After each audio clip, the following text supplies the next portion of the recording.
कई बार आप इस टीचर के साथ यूट्यूब पे पढ़ रहे होंगे, लेकिन मैं जितने भी बच्चों को पढ़ाया हूँ और जो भी सब्जेक्ट मैं बताता हूँ उसमें उनको डरने का ज़रूरत होता ही नहीं है, बिल्कुल ज़रूरत नहीं होता है। मैं ये बात अब मैं अपने मुंह से क्या, हमारे स्टूडेंट ही अपने मुंह से कहेंगे। मेरे क्लास में जितने भी स्टूडेंट मुझसे जुड़ते हैं और मैं जितने भी स्टूडेंट को आज तक मैं कोचिंग में पढ़ाया हूँ, वो स्टूडेंट आज तक हमसे ये नहीं कहे कि सर आपका बताया हुआ एक भी चीज़ या भैया आपका बताया हुआ एक भी चीज़ नहीं समझ में आता है। ऐसा कोई भी स्टूडेंट के मुंह से मुझे सुनने के लिए नहीं मिला। इसलिए मैं जिस भी सब्जेक्ट को उठाऊंगा वो सब्जेक्ट में आपका डर ख़त्म हो जाएगा। तो पहला मैं स्टार्ट करूंगा, कल से तो मैथ स्टार्ट करूंगा, लेकिन आज जो मैं बताने वाला हूं, आज पहला क्लास हिस्ट्री का क्लास है, आर्ट्स का क्लास है। आर्ट्स कितने बच्चों को नाम सुनते ही बोरिंग फील होता है, यार क्या ये आर्ट्स का नाम ले लिए। लेकिन मैं जैसे बताऊंगा उस तरीक़ा से अगर आप पढ़ते हैं तो आर्ट्स आपका इतिहास नहीं, यह इतिहास ऐसा पढ़ेंगे आप मेरे से कि इतिहास रचने तक याद रहेगा। मतलब आज से लेकर के घाट तक आपको याद रहेगा। ये बात मैं नहीं, मेरा हुनर बताएगी आपको। मैं जैसे पढ़ाऊंगा वैसे आप खुद देख करके कहेंगे कि हाँ भैया का पढ़ाया हुआ बिल्कुल समझ में आता है, और एक टॉपिक मैं क्लियर करके पढ़ाऊंगा। बिहार बोर्ड के लिए इतिहास का पहला चैप्टर है यूरोप में राष्ट्रवाद, जो कि आप इस बोर्ड पे देख रहे होंगे। यूरोप में राष्ट्रवाद, यूरोप में राष्ट्रवाद को हम लोग पढ़ने वाले हैं। आखिर यूरोप में राष्ट्रवाद, इस टॉपिक का पहले मतलब समझ लेते हैं कि राष्ट्रवाद का मतलब क्या होता है। आप लोग देख रहे होंगे अच्छे से बोर्ड पे कि राष्ट्रवाद का मतलब क्या होता है। ये राष्ट्रवाद का मतलब आखिर क्या होता है। कितने बच्चे तो पढ़ने के लिए पढ़ लेते हैं यूरोप में राष्ट्रवाद, लेकिन उस चैप्टर का पहले मतलब ही नहीं पता होता है। किताब रीडिंग डालने से उनको क्या समझ में आएगा। इसलिए मेरे प्यारे भाई और मेरे प्यारी बहन, आप जो भी चैप्टर पढ़िए पहले उस चैप्टर का पहले मतलब अर्थ समझिए। चाहे जिस भी टीचर से पढ़ते हो उसका पहले अर्थ समझने की कोशिश करिए। तो पहले चलिए मैं राष्ट्रवाद का मतलब बताता हूँ आखिर होता क्या है। देखिए, जिस शब्दों में जिसके लास्ट में वाद लग जाता हो, जैसे हमारा राष्ट्रवाद है, परिवारवाद है, समाजवाद है, जिसके अंत में ये सब वाद जो देख रहे हैं आप, वो सभी जो है हमारा ये वाद लगा हुआ है। बस समझिएगा कि व्यक्ति सिर्फ उसी के बारे में सोचता है। मतलब क्या हुआ भैया, समझ में नहीं आया? अभी समझ में आ जाएगा कि ये वाद का मतलब आखिर होता क्या है। चलिए शुरू करते हैं अपने क्लास को। यूरोप में राष्ट्रवाद का मतलब होता है व्यक्ति जिस चीज़ के बारे में सोचता है उसके पीछे वाद लगता है। जैसे हमारा परिवारवाद, क्या देख रहे हैं? परिवारवाद मतलब जो व्यक्ति अपने परिवार के बारे में सिर्फ सोचे वो परिवारवाद है। जो व्यक्ति अपने क्षेत्र के बारे में सोचे कि नहीं मेरा क्षेत्र ही सबसे अच्छा है, उसका क्षेत्र खराब है, ये क्षेत्रवाद है। अगर जो व्यक्ति अपने जाति के बारे में सोचे कि चाहे कौनो जीते हम अपने जात वाला को वोट देंगे, ये जातिवाद है। कहते हो ना लोग जातिवादी कर रहे हैं। अब परिवारवाद, मान लिया जाए किसी को कोई नौकरी लग गया और तुमको पावर है कि तुम्हारे बदौलत ही तुमको सीएम या फिर पीएम या फिर तुम्हारा कोई भी गवर्नमेंट में कहीं सीनियर तुमको पावर दे दे कि तुम्हारे साइन पर ही नौकरी औरों का लग सकता है, दो चारों का नौकरी लगा सकते हो। तो तुम क्या करोगे? पहले कहाँ का सोचोगे, किसको नौकरी लगाएं? तो पहले ये सोचोगे कि हमारे घर में कौन कौन इंसान बैठा हुआ है। जी हाँ, कौन कौन इंसान बैठा हुआ है, तुम उसके बारे में सोचोगे। तो लोग कहेंगे, मोहल्ला वाले, कि देखो परिवारवाद कर रहे हैं, अपने परिवार को धके खींच ले हैं, ये परिवारवाद कर रहे हैं। तो बात समझ में आया? जिसके लास्ट में वाद लगा हुआ रहता है, जिसके लास्ट में वाद लगा हुआ रहता है, व्यक्ति सिर्फ उसी के बारे में सोचता है।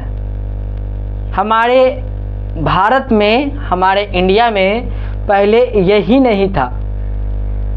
पहले यही नहीं था। पहले क्षेत्रवाद थे। पहले व्यक्ति अपना क्षेत्र के बारे में सोचता था। तुम सोच सकते हो कि इंग्लैंड हमसे कितनी छोटा देश है, कितना है तो हम लोग से छोटा ही देश है। उतना छोटा देश इतना बड़ा भारत पे कब्जा आखिर क्यों कर लिया? इतनी सा छोटा देश आखिर इतने बड़े भारत पर कब्जा क्यों कर लिया? क्योंकि हम लोग के अंदर ये राष्ट्रवाद की भावना नहीं थी। ये राष्ट्रवाद की भावना थी ही नहीं। पहले हम लोग के अंदर, हम लोग में क्षेत्रवाद चलता था। अपना क्षेत्र के बारे में सिर्फ सोचता था सब, कि गया का आदमी अपना सोच रहा है, पटना वाले अपने सोच रहे हैं, जहानाबाद वाला अपना सोच रहा है। अंग्रेज जब आया तो गया वाले को धर के लपेट लिया। जहानाबाद वाला कह रहा है ठीक किया, बड़ बदमाश था, पड़ा ना फिर में। और जब अंग्रेज जहानाबाद वाला को लपेट लिया तो पटना वाला कह रहा ठीक किया, दोनों एक ही जैसे था। धीरे धीरे करके ऐसा ऐसा करके सब पूरा इंडिया पर कब्जा कर लिया। हम लोग के अंदर राष्ट्रवाद की भावना कब जग रही है? 1947 में, कि नहीं ये हमारा पूरा भारत है, हमारा पूरा भारत ये है। अब हम अपने देश में किसी को आने नहीं देंगे। अब अंग्रेज को हम लोग कह रहे हैं कि अंग्रेज खाली करो। हम लोग को 1942 में यह नारा दे रहे हैं कि अंग्रेज भारत छोड़ो। अंग्रेज कह रहा है कि बोलिए ना, कहाँ से छोड़ दे, ये छोड़ दे कि वो छोड़ दे, ये छोड़ दे वो छोड़ दो, भारत छोड़ो। हम लोग 1942 में नारा दे रहे हैं, अंग्रेज भारत छोड़ो। सोचो कितना इंटरेस्टिंग बात है। उस समय से हम लोग के अंदर ये सॉफ्टवेयर चढ़ा हुआ है। ये सॉफ्टवेयर है एक तरह का, हम लोग का पूरा ये बाउंड्री जो है पूरा सॉफ्टवेयर है एक तरह से। आज देखते हो न्यूज में आता है कि पाकिस्तान में 20 मरे, 1000 मरे, ऐसे। तो हम लोग क्या सुन करके मुरझाएंगे? खुश होते हैं, मरो, पाप करिए रहा है और मरे, है ना। और हमारे बाउंड्री के अंदर अगर सैनिक मरते हैं तो हम लोग मुरझा जाते हैं। यही कश्मीर से लेकर के कन्याकुमारी तक हमारे अंदर ये सॉफ्टवेयर चढ़ा हुआ है। हमारे अंदर सॉफ्टवेयर चढ़ा हुआ है और हम क्या कर रहे हैं? हम उसी चीज़ का आज हम पालन करते हैं। जो भी हमारे देश में एक भी अगर सैनिक मरता है तो हम लोग मुरझा जाते हैं। अभी तुरंत हाल ही फिलहाल में देखे होंगे तू लोग कि रूस और यूक्रेन का युद्ध हो रहा था। रूस और यूक्रेन के बीच युद्ध चल रहा था ना। लोग पूछ रहा था इंडिया के, यूक्रेन भारत में ना है ना, लड़ित रहो। तो काहे के लिए? हम लोग को क्या जाएगा? हम लोग के बाउंड्री के अंदर नहीं ना कुछ हो रहा है तो नहीं, मारित रहो। ये हम लोग का आज का जनरेशन का सॉफ्टवेयर।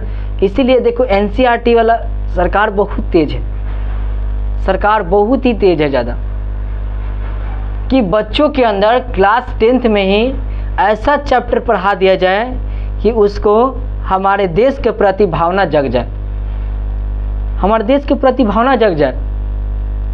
आज सैनिक देखते हो बॉर्डर पर लड़ने जाता है, किस चीज़ के लिए?